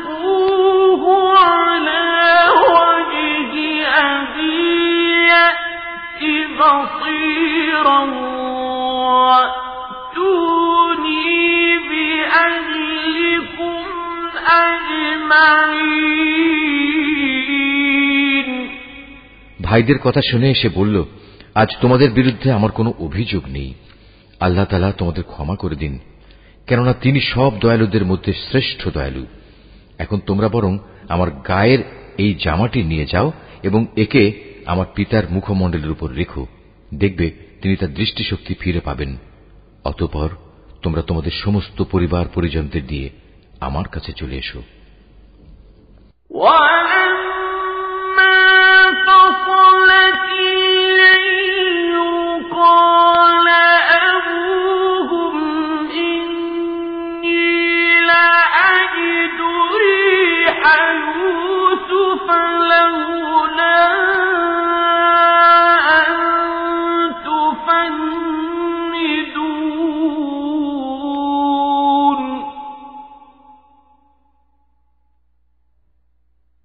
قالوا تالله إنك لفي ضلالك القديم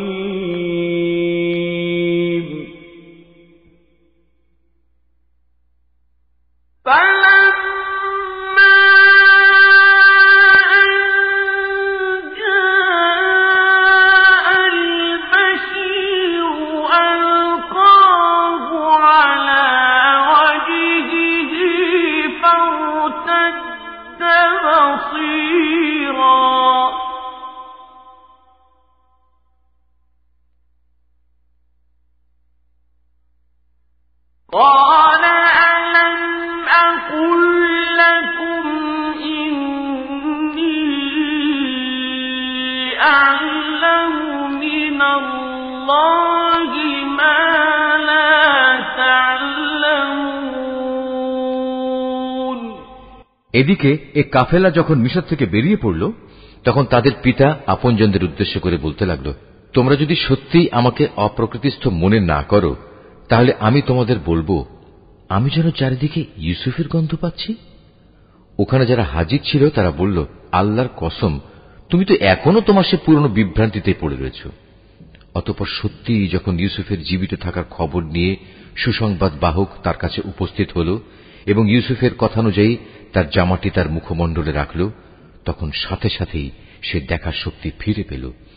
উৎফুল্ল হয়ে এবার সে বলল, আমি কি তোমাদের একথা বলিনি, আমি আল্লাহর কাছ থেকে এমন কিছু জানি যা তোমরা জানো না।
وقال يا أبت هذا تأويل رؤياي من قبل قد جعلها ربي حقا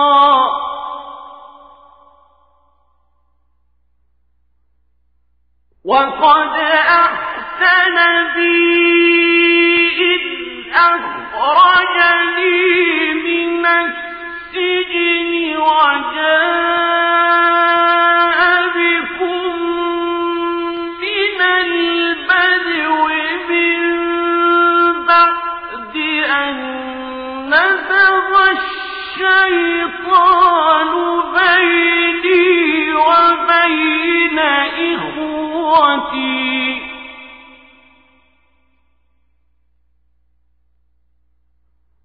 إن ربي لطيف لما يشاء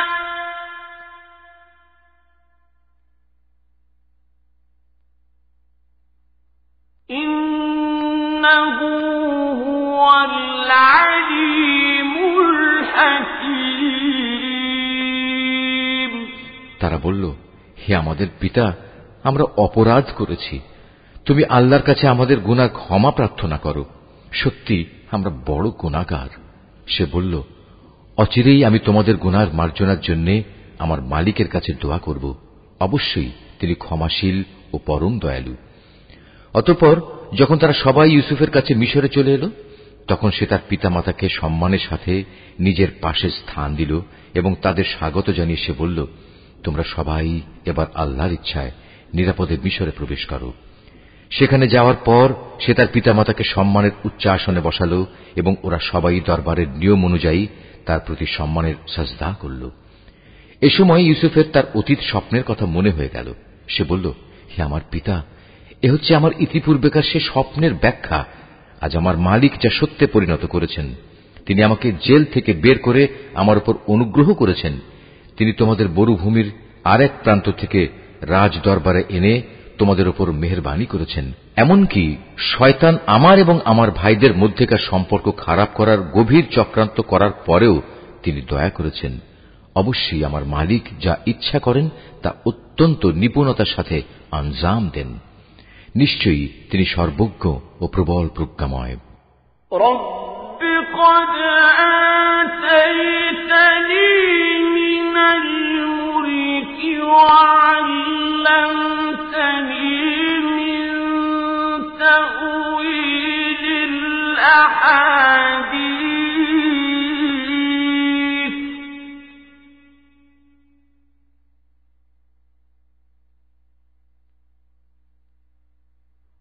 فاطر السماوات والأرض أنت ولي في الدنيا والآخرة توفني مسلما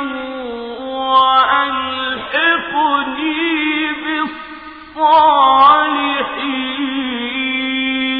بالصالحين। হে আমার মালিক, তুমি আমাকে যেমনি রাষ্ট্র ক্ষমতা দান করেছ, তেমনি স্বপ্নের ব্যাখ্যা সহ দুনিয়ার আরো বহু বিষয় আশয় শিক্ষা দিয়েছ।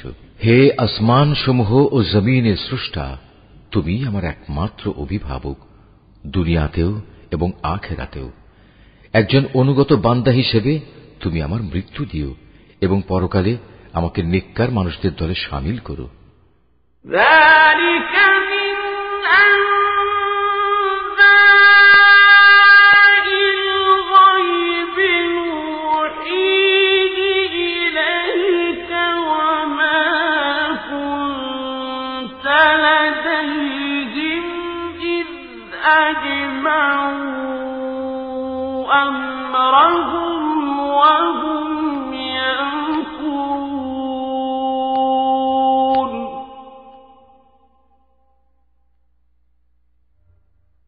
وما أكثر الناس ولو حرصت بمؤمنين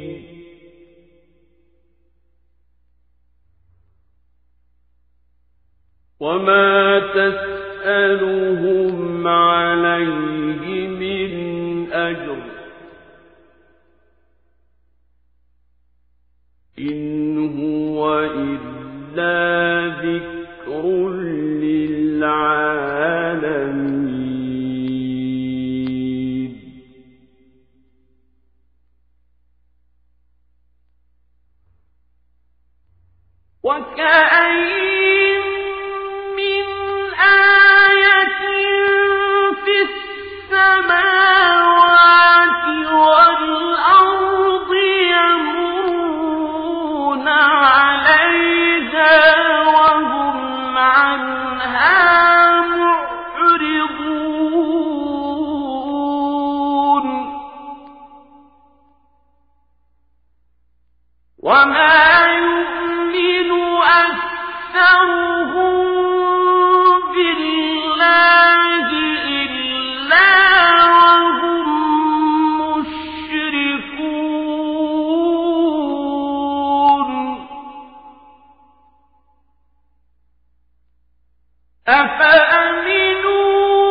হে নবী, এই যে ইউসুফের কাহিনী যা আমি তোমাকে শোনালাম তা হচ্ছে তোমার অদেখা ঘটনাসমূহের একটি।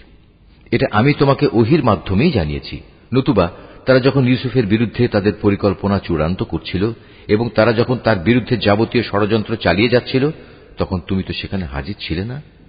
এ সত্ত্বেও অধিকাংশ মানুষের অবস্থা হচ্ছে যত দলিল প্রমাণই দেয়া হোক না কেন তারা কখনো ঈমান আনার মতো নয়। অথচ তুমি তো তাদের কাছ থেকে এই দাওয়াত ও তাবলীগের জন্য কোনো পারিশ্রমিক দাবি করছো না। তাছাড়া এ কোরআন দুনিয়া জাহানের অধিবাসীদের জন্য একটি নসিহত বই তো নয়। এ আকাশমণ্ডলী ও জমিনে আল্লাহর কুদরতের কত বিপুল পরিমাণ নিদর্শন রয়েছে যার উপর দিয়ে মানুষ প্রতিনিয়ত অতিবাহন করে, কিন্তু তারা তার প্রতি ক্ষমাহীন উদাসীন থাকে। তাদের অধিকাংশ মানুষই আল্লাহ তাআলার উপর ঈমান আনে না, তারা আল্লাহ তাআলার সাথে শিরক করতেই থাকে। তবে তারা কি এ বিষয়ে নির্ভর হয়ে গেছে যে হঠাৎ করে একদিন তাদের উপর আল্লাহ তাআলার সর্বগ্রাসী আযাবের শাস্তি কিংবা আকস্মিক কিয়ামত আপতিত হবে? অথচ তারা তা জানতেও পারবে না। قُلْ هَٰذِهِ سَبِيلِي أَدْعُو إِلَى اللَّهِ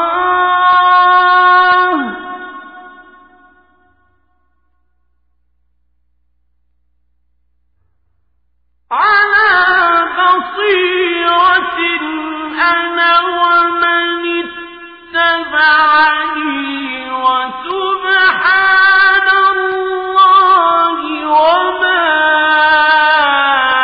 أَنَا مِنَ الْمُشْرِكِينَ।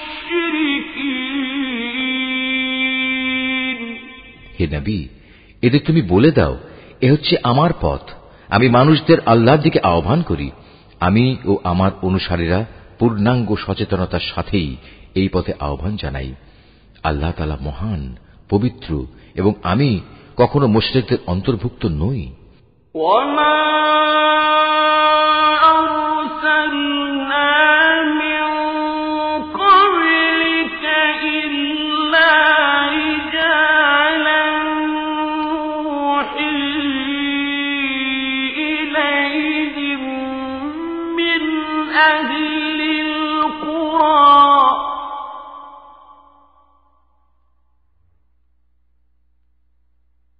أَفَلَمْ يَسِيرُوا فِي الْأَرْضِ فَيَنظُرُوا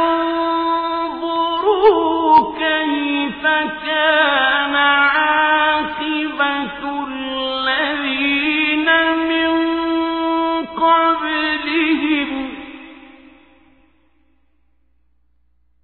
وَلَدَارُ الْآخِرَةِ خَيْرٌ لِّلَّذِينَ اتَّقَوْا أَفَلَا تَعْقِلُونَ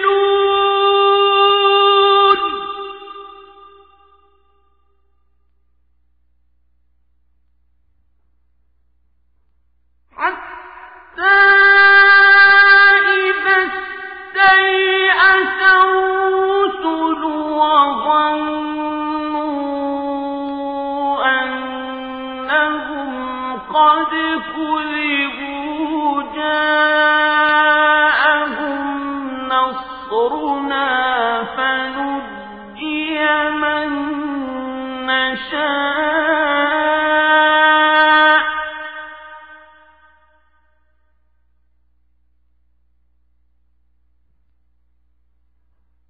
وَلَا يُرَدُّ بَأْسُنَا عَنِ الْقَوْمِ الْمُجْرِمِينَ।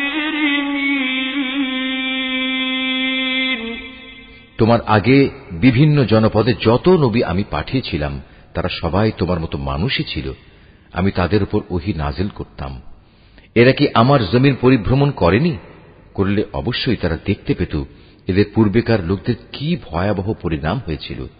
সত্য কথা হচ্ছে, আখিরাতের ঠিকানা তাদের জন্যই কল্যাণময়, যারা নবীদের পথে চলে তাকওয়া অবলম্বন করেছে। পূর্ববর্তী মানুষদের পরিণাম দেখেও কি তোমরা কিছু অনুধাবন করবে না? আগেও মানুষ নবীদের মিথ্যা সাব্যস্ত করত, এমনকি নবীরা কখনো কখনো নিরাশ হয়ে যেত। তারা মনে করত তারা বুঝি সাহায্যের প্রতিশ্রুতিতে মিথ্যাবাদী সাব্যস্ত হয়ে যাবে। তখন হঠাৎ করেই তাদের কাছে আমার সাহায্য এসে হাজির হল। তখন আমি যাকে চাইলাম তাকেই শুধু আযাব থেকে নাজাত দিলাম, আর নাফরমান জাতির উপর থেকে আমার আযাব কেউই রোধ করতে পারে না। لقد كان في قصصهم عبرة لأولي الألباب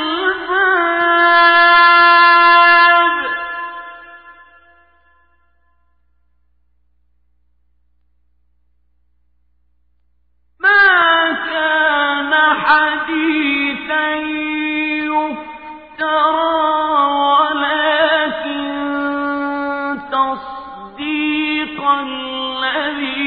بين يديه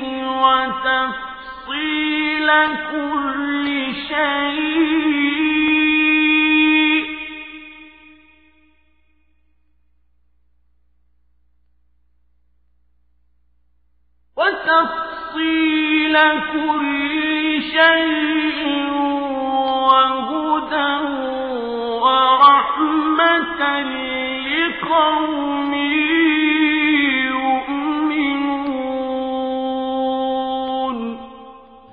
অবশ্যই অতীতের জাতিসমূহের কাহিনীতে জ্ঞানবান মানুষদের জন্য অনেক শিক্ষা রয়েছে।